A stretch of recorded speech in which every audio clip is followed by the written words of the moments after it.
WW Hunter ساتھیوں یہ بھی ایک کافر ہے اور یہ بھی اپنے نظام تعلیم کے حوالے سے مغرب پر اقبال کی تنقید صفحہ نمبر 101 پر اس کی سٹیٹمنٹ جو ہے وہ رقم ہے، اور اس کے علاوہ مقالات تعلیم پروفیسر عبدالحمید صدیقی اس نے بھی اس کافر کو اپنی کتاب میں اس کا حوالہ جو ہے وہ ثبت کیا ہے۔ یہ کافر کہتا کیا ہے، سماعت کیجئے۔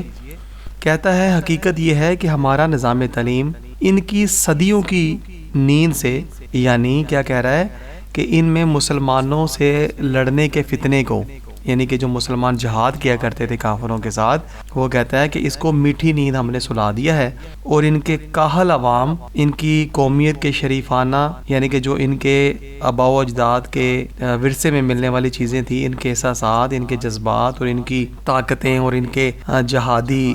جو ان کے اندر جذبات ہوتے تھے، ان کو بالکل ہماری تعلیم نے بالکل برابر کر دیا۔ جس طرح مٹی نہیں ہوتی، جس طرح مطلب بیٹھ جاتی ہے مٹی، ریت بیٹھ جاتی ہے پانی کے اندر، وہ کہتا ہے بالکل ہم نے اس کو ختم کر دیا ہے، احساسات جو ہے نا ان کے ختم کر دی ہیں، مسلمانوں کی روایات کے بالکل برخلاف، ان کی ضروریات کے بالکل غیر مطابق ہے، بلکہ ان کے مذہب کی تحقیر کرتا ہے۔ اب دیکھیں، جب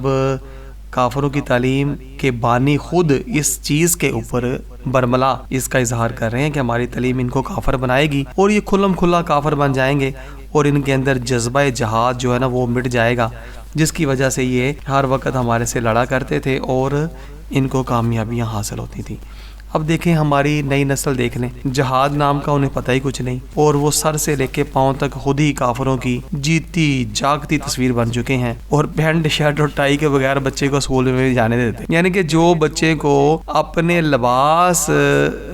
کے ساتھ الفت نہیں رہی، مسلمانوں کے جو لباس ہوتا ہے، اور کافر بھی اس حد تک ہمارے اوپر باریک بینی کے ساتھ، ذمہ داری کے ساتھ وہ ہمیں اپنے پورے سسٹم کو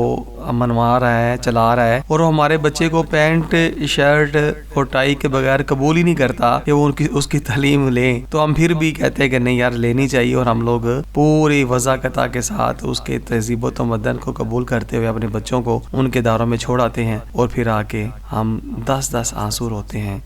کہ یار ہمارا بچہ ہمارے ہاتھ سے نکل گیا، بچی ہمارے ہاتھ سے نکل گئی، بات ہی نہیں مانتی، کہا ہی نہیں مانتی۔ دیکھیں جانوروں سے بدتر لوگوں کی تعلیم جانور ہی بنائے گی نا یار، انسان تو بنا نہیں سکتی۔ تو اس لیے اگر ہم چاہتے ہیں کہ ہمارے بچے واقعی حقیقتاً مسلمان رہ جائیں اور انسان بن جائیں، تو نبی کریم صلی اللہ علیہ وآلہ وسلم کی تعلیمات کے علاوہ اور کوئی تعلیم ہے ہی نہیں۔ سمجھیے گا، غور کیجئے گا، اور کوشش کیجئے گا وقت ملے تو اپنے بچوں اور بچیوں کو سر سے لے کے پاؤں تک دیکھیں کہ وہ شریعت مصطفیٰ کے رنگ میں رنگے جا رہے ہیں یا کہ کافروں کی جیتی جاگتی تصویر بن چکے ہیں۔ غور کیجئے گا۔